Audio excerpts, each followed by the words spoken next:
조금 전에 부른 찬송 2절을 제가 읽어드리겠습니다. 나는 내 사랑하는 자에게 속했고 내 사랑하는 자는 나에게 속했네. 나같이 더러운 자 잔치에 이끌어 예복을 입히는 주 그 품에 숨겠네.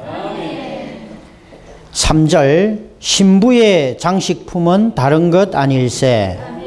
오직 사랑하는 자 그분이 장식돼. 내게 귀한 건 오직 주의 아름다움. 주님 자신이 나의 영광의 면류관. 아멘. 오늘 교통할 내용과 일치되는 찬송입니다. 아멘. 먼저 출애굽기 오늘 메시지 38번째 제사장 의복에 들어가도록 하겠습니다.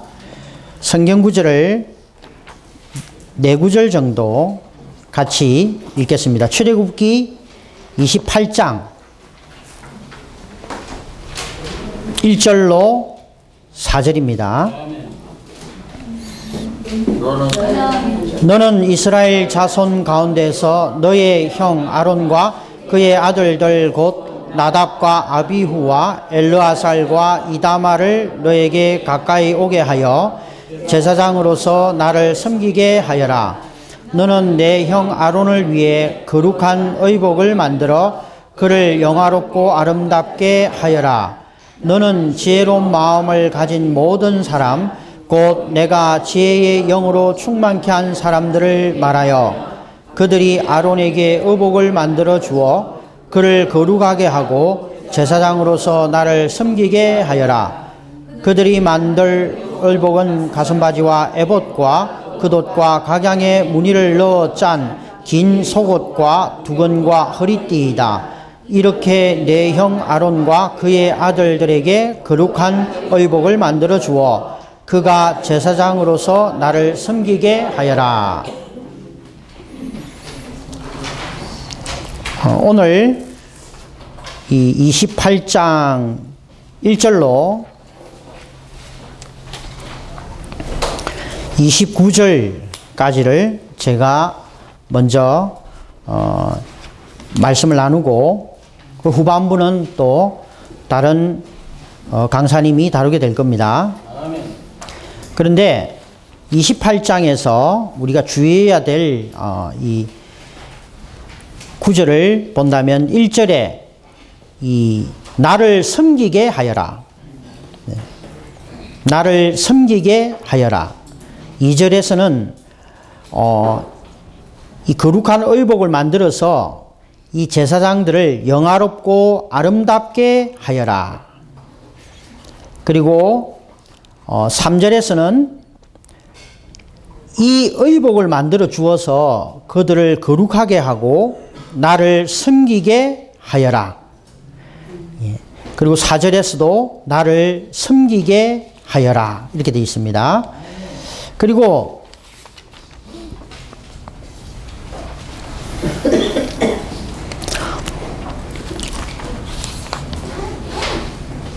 28장 10절에 보면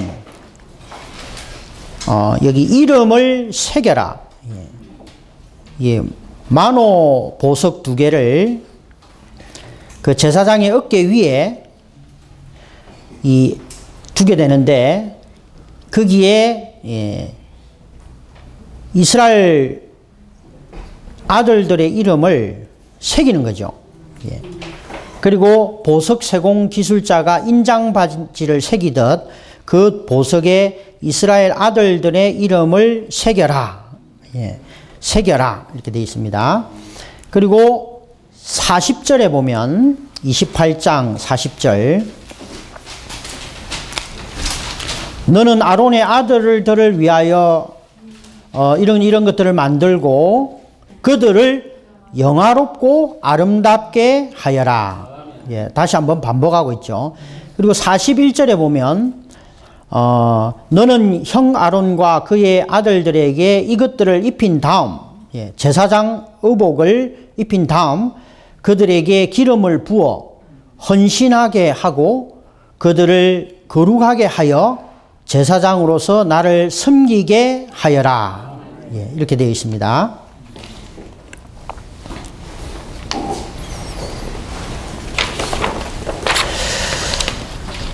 예, 우리는 이 출애굽기 27장까지 전반부에 성막과 성막의 기명들을 다 이제 다루었습니다. 하나님은 지성소로부터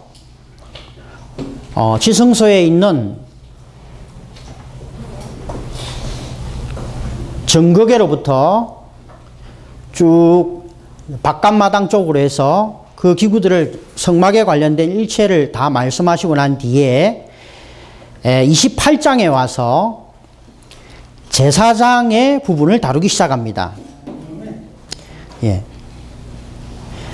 출애굽기 27장 앞부분과 이 28장이 갑자기 제사장과 제사장 의복에 관련된 것들로 이렇게 전환하게 되는데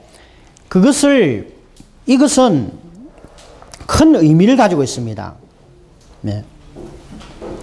성막이 다 건축되고 난 뒤에 이 제사장의 섬김이 나타난다는 것을 우리는 보아야 합니다.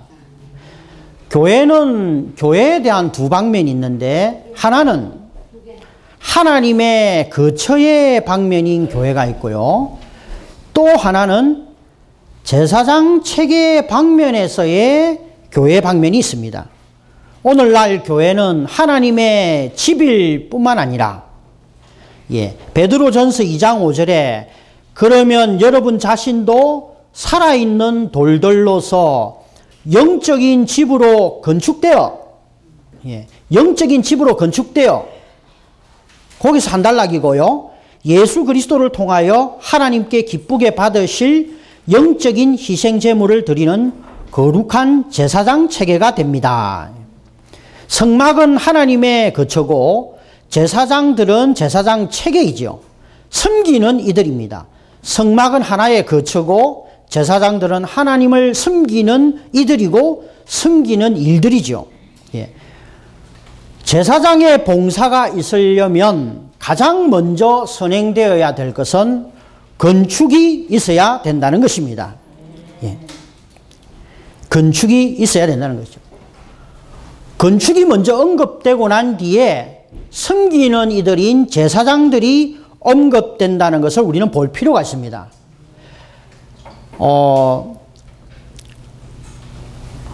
참된 영성은 건축의 문제입니다. 건축이 없는, 건축인 영적인 집이 없는 거룩해함, 영성, 영적인 능력이라는 것은 있을 수가 없는 겁니다. 어떤 사람이 친절하고 거룩하고 영적인로 볼 수 있지만 그 사람이 건축되지 않았다면 그의 영적인 풍성은 파산된 것과 같습니다. 마치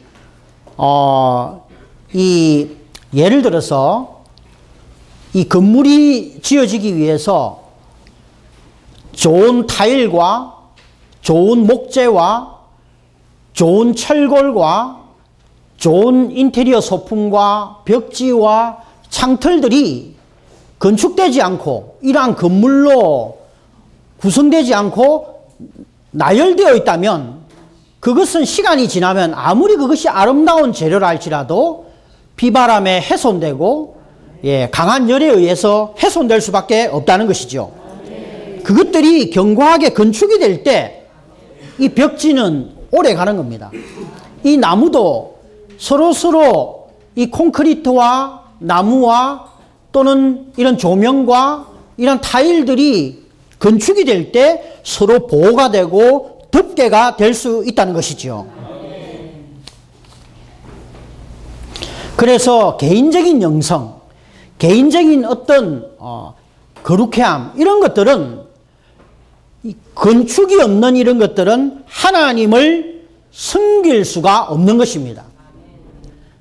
참된 하나님을 섬기는 제사장 체계 안에 있으려면 우리는 먼저 건축되는 자들이 되어야 하는 것입니다. 건축될 때 거기에 보호가 있고 공급이 있고 지지함이 있을 수 있는 겁니다.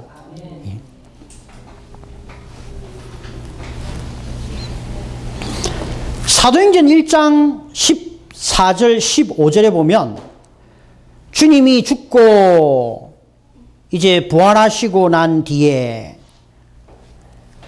여인들과 예수님의 어머니 마리아와 예수의 형제들과 함께 한마음 한뜻으로 기도를 꾸준히 하였습니다. 그리고 사도행전 2장에 올 때 오순절날 거의 50일이 지나고 난 뒤에 오순절날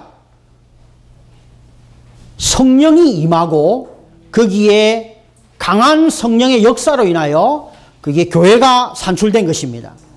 그러므로 거기에 봉사, 섬기는 이들이 나타나게 된 것이죠. 먼저는 그들이 한마음 한뜻 안에서 기도함으로 건축되는 것이 필요했습니다. 그래서 사도행전 2장 46절에 그들이 날마다 한마음 한뜻으로 건축되었다는 거죠. 자기 마음, 자기 뜻으로 간 것이 아니고 한마음 한뜻으로 성전에 모이고 이 집 저 집에서 떡을 떼기를 꾸준히 하고 기쁨과 단순한 마음으로 함께 음식을 먹으며 하나님을 또 함께 찬양하고 모든 사람 앞에서 은혜를 얻음으로 구원받는 사람이 날마다 더해지고 합쳐졌다는 것입니다. 여기에 1장에서의 한마음 한뜻으로 꾸준히 기도하기를 주님이 부활하신 그날부터 오순절까지 한마음 한뜻, 다른 마음 다른 뜻이 있었던 것이 아니고 이 많은 주님의 제자들이 한마음 한뜻 안에 있을 때에 그게 건축이 있었고 2장에서 그게 강력한 복음 전파와 하나님을 섬기는 제사장 체계가 있었다는 것입니다.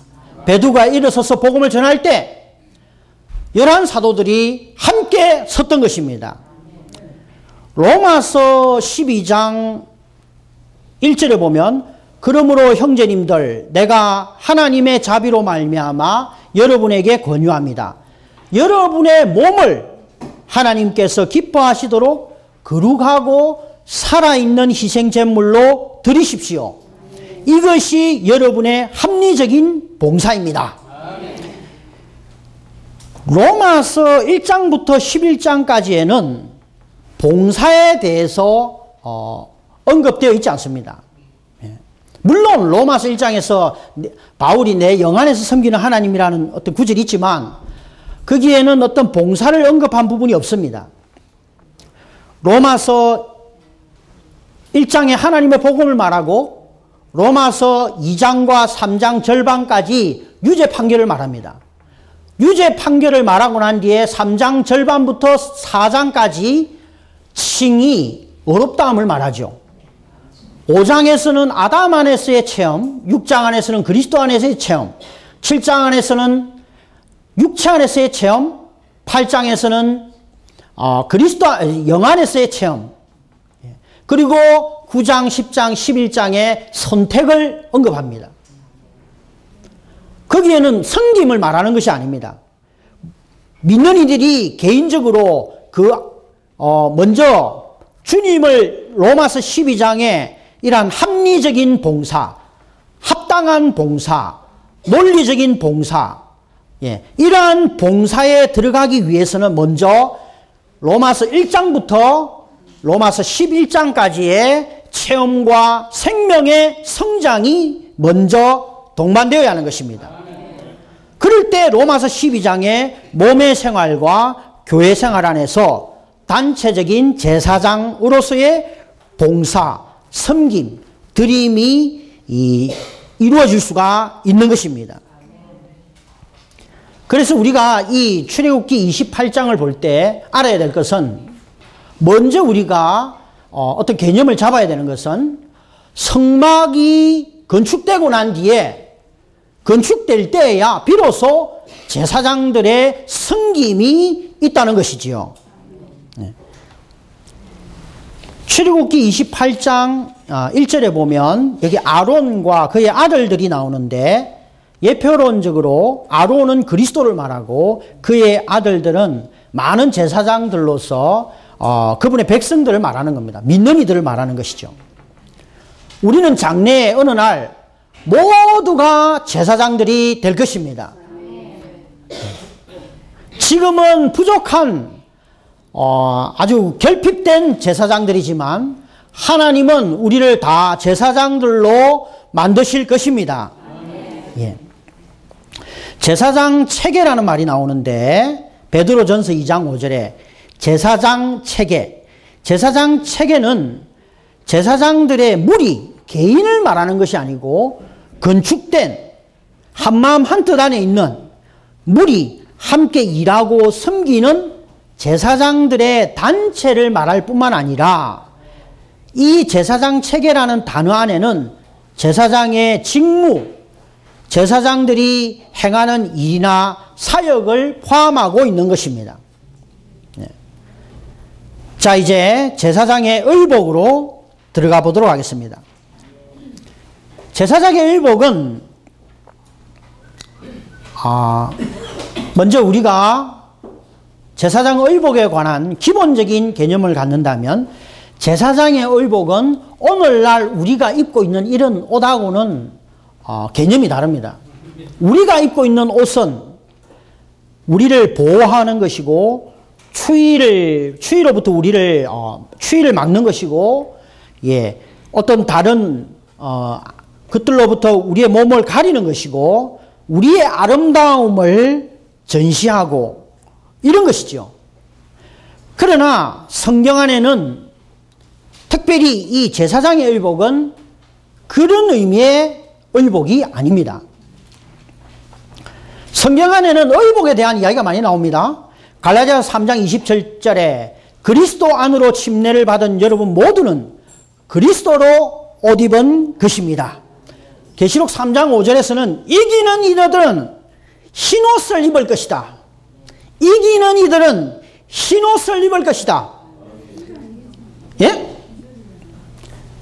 그 다음 3장 18절에 계시록 3장 18절에 그래서 나는 너에게 권면한다. 불에 재련한 금을 나에게서 사서 풍성하게 되도록 하고 흰옷을 사서 입음으로. 예. 계시록 3장 18절에서는 라오디게아 교회에 흰옷을 사서 입으라고 말합니다. 그리고 계시록 19장 8절에서 이 신부 있죠. 신부, 우리는 장래에 신부가 될 텐데 이 신부는 빛나고 깨끗한 세마포 옷을 입게 될 것입니다.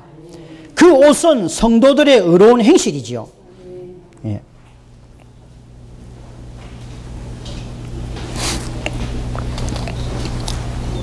계시록 21장 2절에 우리가 이 나중에는 새 예루살렘, 이 거룩한 성 새 예루살렘을 요한이 보는데 하늘에서 이 예루살렘이 내려올 때 남편을 위하여 단장한 신부로 준비되어 있습니다. 이렇게 되어 있습니다. 그 신부는 남편을 위하여 아름다운 뭔가로 단장한 거죠. 단장되어 있습니다. 꾸미지 않은 것이 아니에요. 뭔가로 단장했습니다. 신부의 장식품은 다른 것 아니요. 그리스도로 그는 그리스도로 말미암아 단장된 뭔가를 입고 있는 거죠. 그 다음에 제가 아주 인상 깊은 성경 구절을 읽어드리겠습니다. 요한계시록 21장에서 이 제사장 의복과 관련되어 있는 겁니다.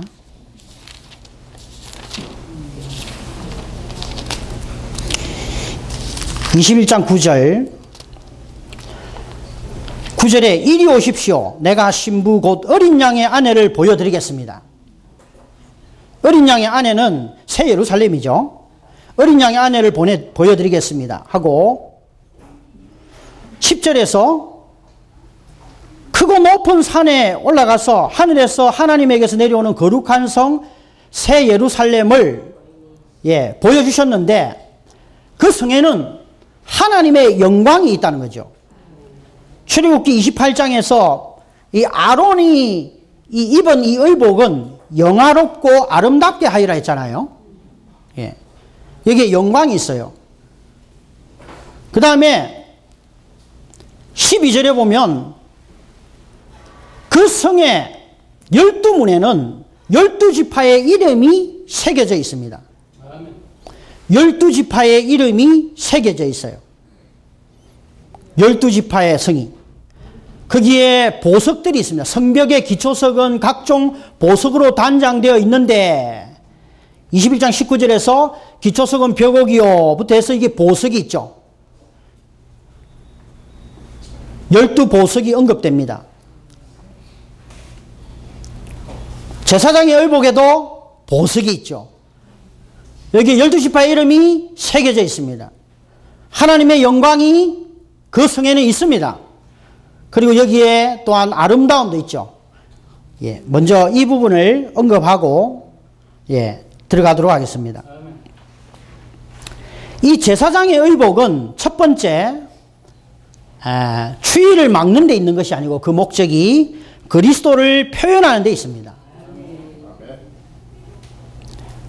하나님을 섬기려면 그리스도를 표현하는 것이 있어야 돼요. 그리스도를 역량 있는 사람이 하나님을 섬기는 것이 아니고 여기 출애굽기 28장을 볼 때 역량과 재능과 어떤 우리가 가진 달란트로 어떤 것으로 하나님을 섬기는 것이 아니고 하나님을 표현하는 것이 있어야 된다는 거죠. 군대에 복무하는 사람은 합당한 제복을 입습니다. 경찰관이 제복을 입을 때에 이 지나가는 차들이 이 제복을 입은 경찰관의 지시를 따르는 것이죠. 그가 경찰관이지만 제복을 입지 않으면 그의 지시를 아마 따르지 않을 겁니다. 재판관이 법복을 입었을 때에 거기에 재판관으로서의 권위가 있는 겁니다.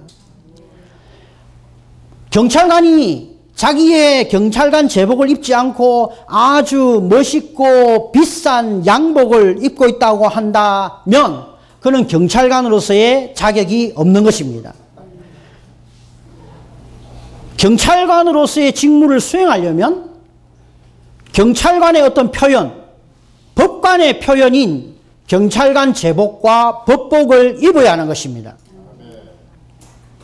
그래서 우리의 타고난 출생, 사회적인 신분, 천년적이고 뛰어난 탁월한 그러한 의복들이 우리가 하나님을 섬기는 자격을 주는 것이 아니라는 것을 오늘 이 출애굽기 28장을 통해서 보기를 원합니다. 예.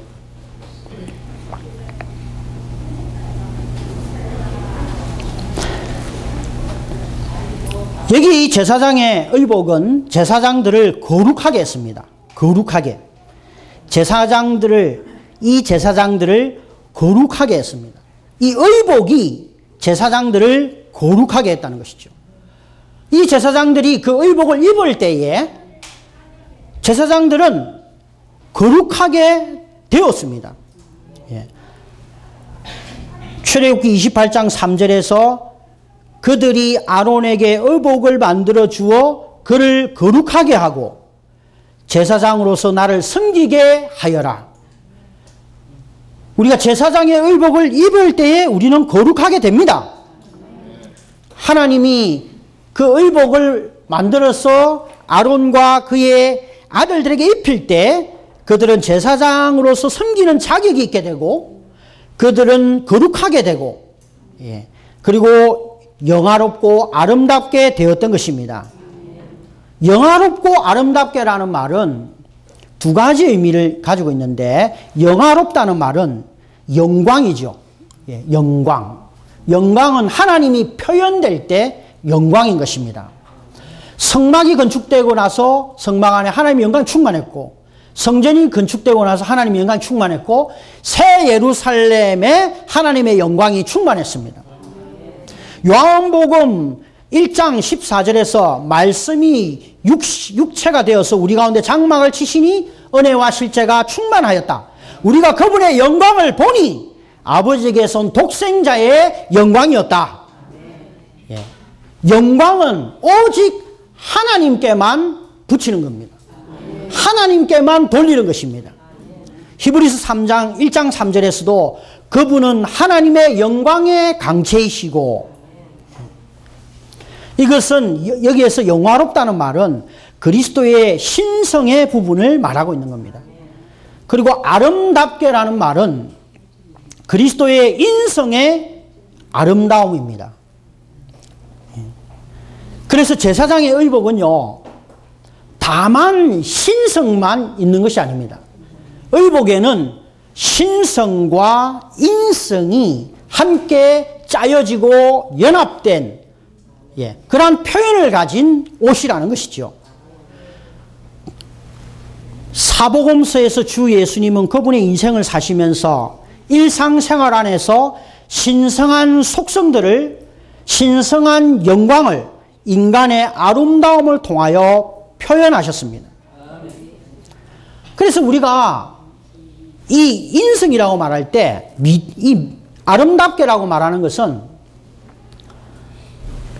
예수님이, 이 아름답게라고 말하는 것은 여기 앞에 있는 형제가 내가 가지고 있는 미덕, 내가 가지고 있는 어떤 친절, 내가 가지고 있는 인내를 표현하는 것이 아름다운 것이 아니고요, 하나님의 영광을, 하나님의 신성한 속성을 내 인성의 미덕을 통하여 사랑으로, 인내로, 절제로, 겸손으로 표현할 때 그것이 아름다운 것이라는 거죠.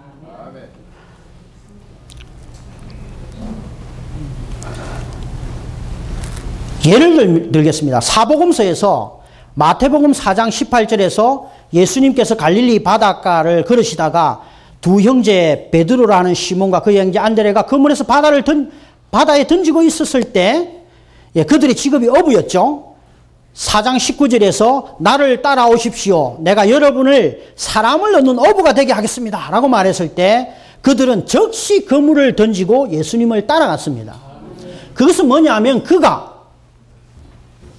신성한 속성을, 인성의 미덕을 통하여 표현하는 예수님의 아름다움에 매혹되었기 때문입니다. 즉시로 그물을 버리고 자기 직업을 버리고 자기 생계수단을 버리고 예수님을 따랐던 것이죠. 신성하고도 비밀하신 예수님을 볼 때 그들은 아마 하나님의 영광을 보고, 요한이 있었죠.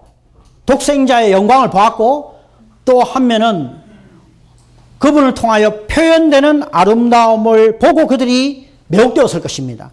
누가복음 19장에 보면 이 삭개오가 돌 무화과 나무 위에 올라갔습니다. 예수님이 곧 거기를 지나가실 것이기 때문에 예수님이 거기를 지나가시다가 위를 보시고 삭개오여 내려오십시오, 오늘 내가 그대의 집에 머물려 하겠습니다. 그리고 삭개오의 집에 들어갔어요. 많은 사람들이 저 사람은 죄인이고 오늘날로 말하면 왕따 시키는, 상대 안 하는, 말도 안 거는 아주 제껴진 사람 집에 예수님이, 그 하나님 사람이 찾아가신 거죠. 그리고 그와 많은 대화를 하고 난 뒤에 삭개오는 주님께 매혹되었습니다. 그리고 주님 보십시오, 내 소유의 절반을 가난한 사람들에게 나누어 주고 내가 누구의 것을 속여 빼앗았다면 4배로 갚겠습니다. 그리고 구원이 오늘 이 집에 이르렀다 할 때 구원을 주시는 분은 그분의 신성의 면이고, 삭개오를 쳐다보고 길을 가다가 삭개오를 쳐다보고 내려오너라, 그리고 내가 너희 집에 들어가서 너와 대화하겠다, 많은 사람의 오해를 불러일으키고 많은 사람의 질타를 받을 수 있는, 그렇지만 삭개오를 구원하기 위해서 자신을 낮추고 낮추신 그분의 미덕, 신성한 영광이 그분의 미덕을 통하여 표현된 것이죠.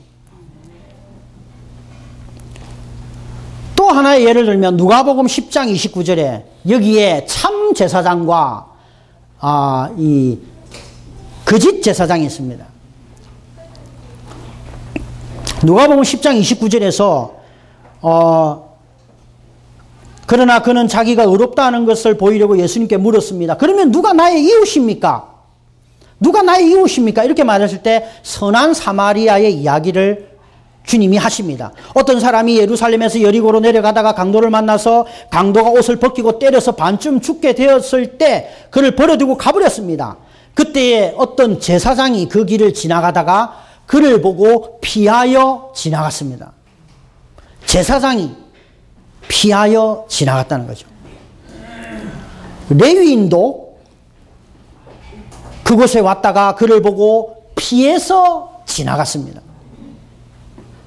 조금 긍휼히 여기고 말을 좀 붙여보지도 않고 피해서 지나가 버린 거죠. 그러나 한 사마리아인이 여행을 하다가 그에게 와서 그를 불쌍히 여겨 다가가서 그의 상치에 기름과 포도주를 붓고, 기름은 그 영을 말하고 포도주는 하나님의 생명을 말하죠. 그것은 그분의 신성의 면입니다. 그러나 이 사마리아인이 그를 불쌍히 여기고 그에 다가가서 붓고 싸매고 짐승에 태워서 여간에 데려다주고 그를 돌보아주고, 그리고 2데나리온을 꺼내서 여간 주인에게 주면서 이 사람을 돌보아 주십시오. 그러면서 누가복음 10장 36절에 이 세상 중에 누가 강도를 만난 사람의 이웃이 되겠습니까? 오늘 말씀에 근거해 보면, 출애굽기 28장에 근거해 보면은 누가 참 제사장입니까?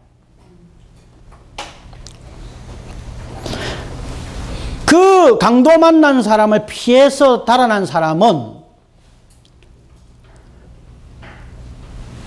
신성도 거기에 미덕도 없는 것입니다.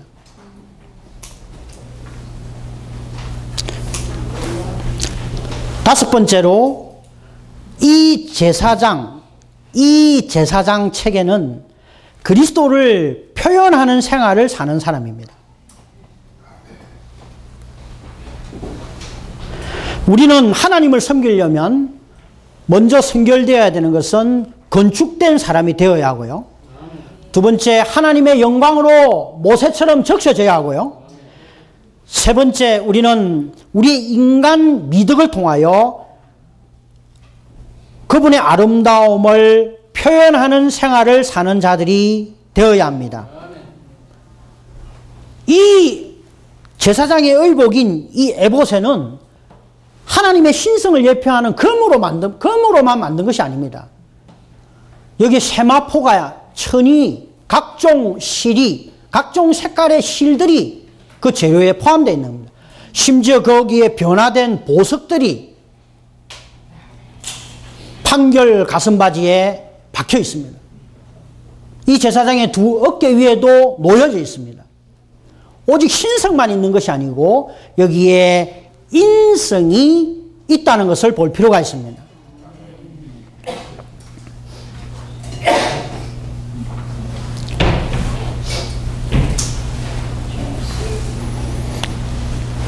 자, 시간이 없기 때문에 개요가 굉장히 길죠. 이 개요는 너무나 잘 만들어졌고 읽기만 해도 그 중점들이 다 들어있습니다. 다만 중점이 있을 뿐이지 이것이 우리에게 소화되고 우리의 체험이 되고 우리 존재 안에 조성이 되기 위해서는 이것을 출애굽기 28장을 읽을 필요가 있습니다. 먹을 필요가 있죠. 심지어 신약에서도 이 출애굽기 28장과 같은 구체적으로 섬세하게 그리스도의 인성과 신성이 어떻게 물려있고 어떻게 표현되고 있는지를 잘 설명해 주는 장이 없다는 것입니다. 그래서 이 28장을 읽을 때 우리는 그리스도의 어떠함에 대해서 충만한 누림을 갖게 될 것입니다. 그리고 깊은 감동을 받게 될 겁니다. 1번 에봇 A. 사전적 의미. 에봇이라는 사전적 의미는 묶다, 붙들어매다, 죄다, 연결하다 라는 뜻입니다. 에봇은 붙들어매거나 묶는 것에 사용된 제사장 의복의 일부이다. 3. 대제사장은 이 에봇을 영광과 아름다움을 위하여 입었다. B. 영적 의미. 이 에봇은 마치 이 조끼와 같았습니다. 예, 조끼. 마치 자매님들이 주방에 일할 때 이게 앞치마라고 표현하면 부족하지만 하여튼 그런 형태인데 조끼죠. 예, 조끼와 같은 건데 조끼라고 말할 수는 없습니다. 그리고 여기에 어깨에 두 개의 견대와 가슴에 이 가슴바지, 흉패가 있습니다. 이것들은 견고하게 고정되어 있다는 것이죠. 이러한 판들이 에봇에 고정되어 있으므로 그것들은 또한 대제사장에게 고정되고 묶이고 조여 있었다는 거죠. 신약에 보면 우리는 그리스도께, 믿는 이들은 그리스도께 견고하게 붙여졌습니다. 우리가 거듭날 때 우리는 그리스도께 붙여진 거죠. 가슴에 있는 12보석, 어깨에 있는 12지파의 이름들은 믿는 이들을 말하는 것입니다. 그들은 흙이 아니고 주님을 영접함으로 보석으로 변화된 이들입니다. 그것들은 견고하게 제사장에게 에봇으로서 붙들려 있고 매여 있고 묶여져 있습니다. 오늘날 우리가 그리스도를 영접한다면, 주님을 구주로 영접한다면 우리는 그리스도께 묶이게 되고 견고하게 붙들리게 되고 고정된다는 것을 볼 필요가 있습니다. 3번, 대제사장에게 고정되어 있으므로 그것들은 대제사장으로부터 떨어져 나갈 수 없었다. 이것이 에봇의 의미이다. 대제사장으로서 그리스도께서는 고정하는 능력과 매는 힘과 묶는 역량을 가지고 계신다. 에봇의 재료들을 보겠습니다. 1번, 금실. 이 금은 그리스도의 신성을 상징합니다. 먼저 얇은 판들로 두들려 펴지고 그 다음에 직조되기 위해 실로 잘라졌다. 금 덩어리를 채석장에서 가져와 가지고요, 망치로 계속 두들겨서, 열을 가해서 두들려서 아주 편편한 종이같이 아주 얇게 펴가지고, 이 얇게 펴기 위해서 얼마나 두들겼겠어요? 얼마나 망치질을 했겠습니까?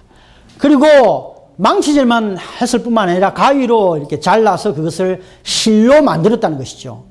이것은 이 그리스도가 과정을 거쳤다는 것을 말하는 것입니다.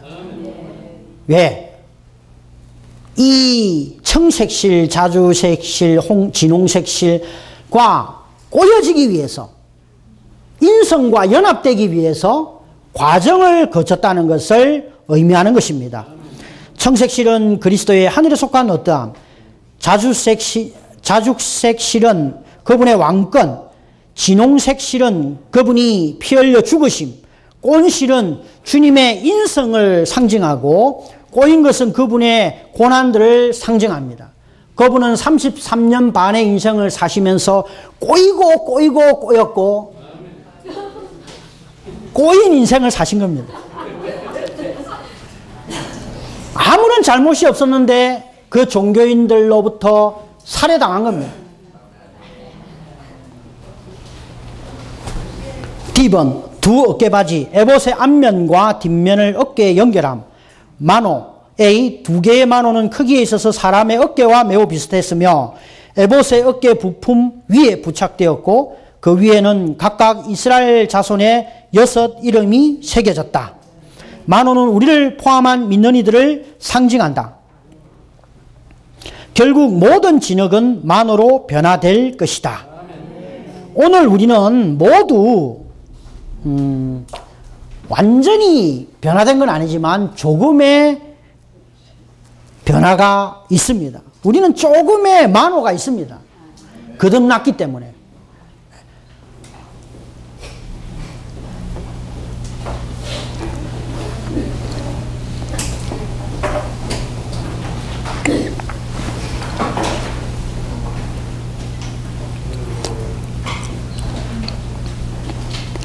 (2번) 금태, 새로 번역된 히브리어 단어는 옅금질된 세공품, 옅금질된 태들, 가는 줄 세공태들을 뜻한다. B.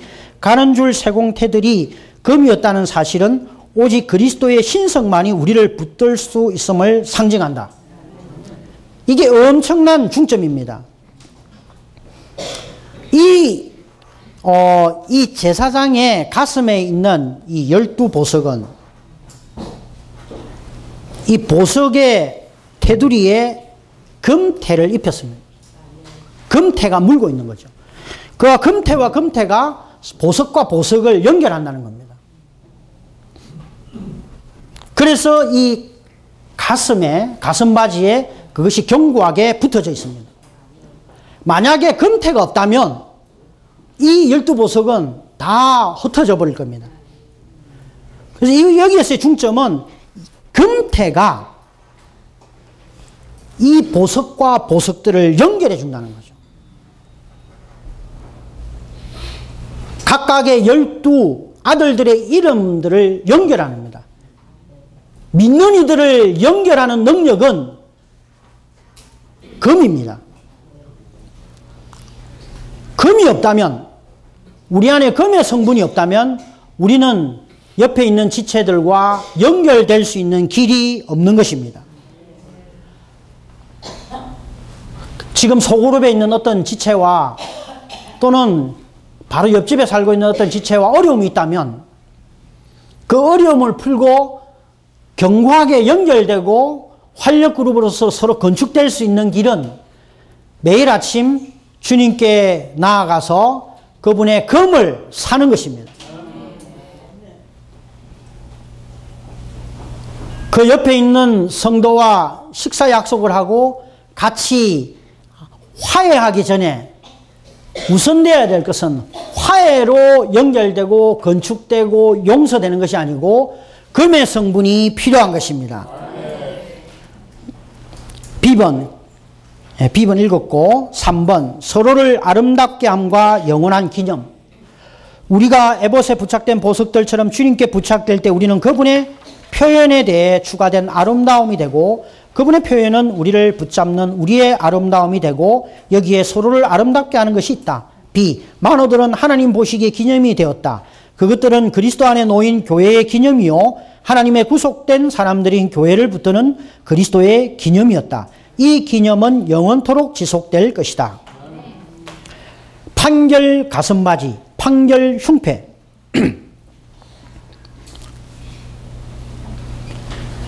출애굽기 28장 15절에 너는 솜씨 좋은 장인의 수공으로 판결 가슴바지를 만들 때 에봇을 만들 때와 같은 방식으로 여전히 동일한 재료인 금실과 청색실과 자주색실과 진홍색실과 꼰실로 짠 세마포를 만들어라.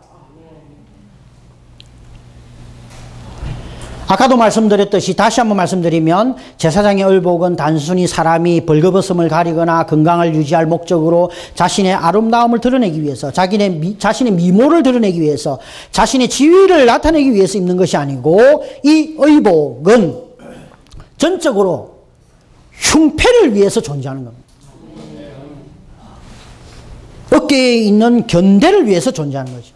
어깨 위에 있는 이 만호 보석과 이 가슴바지 흉패를 위해서 이 제사장 의복이 필요한 겁니다. 왜 필요합니까? 어깨 위에 12지파가 가슴에 12지파를 가슴에 품고 어깨에 짊어지고 있는 것이죠. 제사장의 의복은 다시 말씀드리면 제사장의 의복은 자신의 지위나 백성들 가운데 내가 대제사장이다 라는 걸 드러내기 위한 것이 아니고 그 주된 목적은 가슴에 있는 흉패와 두 만호, 사실은 그 두 만호와 12보석을 의미하는 12지파 이스라엘 백성들을 가슴에 품고 어깨에 짊어지고 그들을 섬기기 위해서 필요한 것입니다.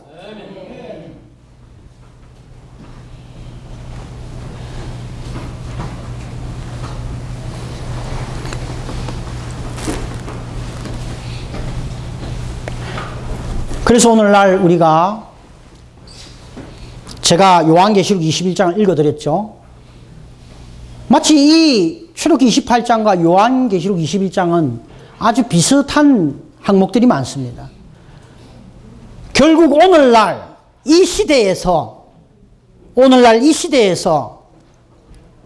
우리는 제사장의 의복을 입고 하나님을 섬기는 제사장의 의복을 입는 자들이 되어야 합니다. 입을 때 우리는 거룩하게 되고 우리는 하나님을 섬기는 자격을 갖게 되고 우리는 그분의 영화로움과 아름다움을 소유하게 되는 것입니다. 그렇게 하기 위해서 출애굽기 29장 41절과 42절 여기에 너희는 형 아론과 그의 아들들에게 이것을 입힌 다음 그들에게 기름을 부어 헌신하게 하고 그들을 거룩하게 하여 제사장으로서 나를 섬기게 하여라. 헌신이 필요한 겁니다. 헌신이 필요한 겁니다. 우리의 가슴에 기껏해야 자기 자녀, 자기 남편, 우리의 집, 나의 약간의 교회 생활만 가슴에 품고 있을 것이냐? 내 주위에 있는 많은 하나님의 백성들이 돌봄이 필요하고 목양이 필요하고 사랑이 부족한 사랑을 받지 못하는 그리고 누군가 짊어져야 되는 그런 사람들을 짊어질 것이냐. 헌신이 필요한 거죠. 헌신이 없이 어떻게 이것이 가능하겠습니까? 여기에 기름 부음이 필요하고 헌신이 필요합니다. 우리의 가슴에 이 판결 훈패를 견고하게 붙들어 맬 때 우리는 거룩하게 되는 겁니다. 거룩하게 걷거나 거룩한 척 하거나 거룩한 목소리를 내거나 거룩한 어떤 장소를 찾는 것이 아니고 여기 출애굽기 28장의 근거로 볼 때 우리 어깨 위에 약한 지체를 짊어지고 우리의 가슴에 약한 지체를 품고 사랑할 때 우리는 거룩하게 되는 것입니다.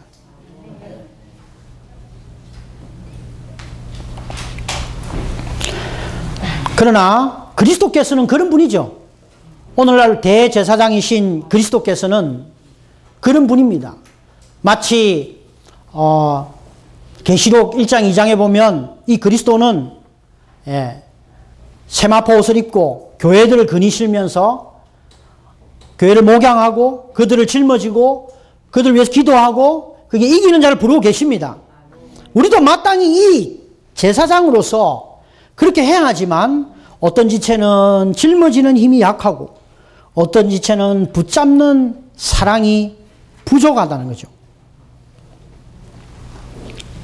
우리는 이것을 위해서 기도할 필요가 있습니다.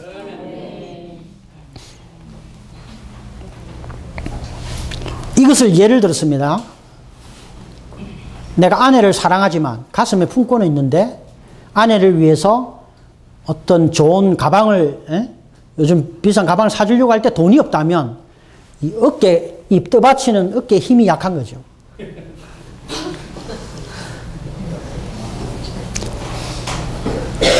부모들이 자녀들을 사랑하죠. 사랑한다는 말은 가슴으로 품는 겁니다.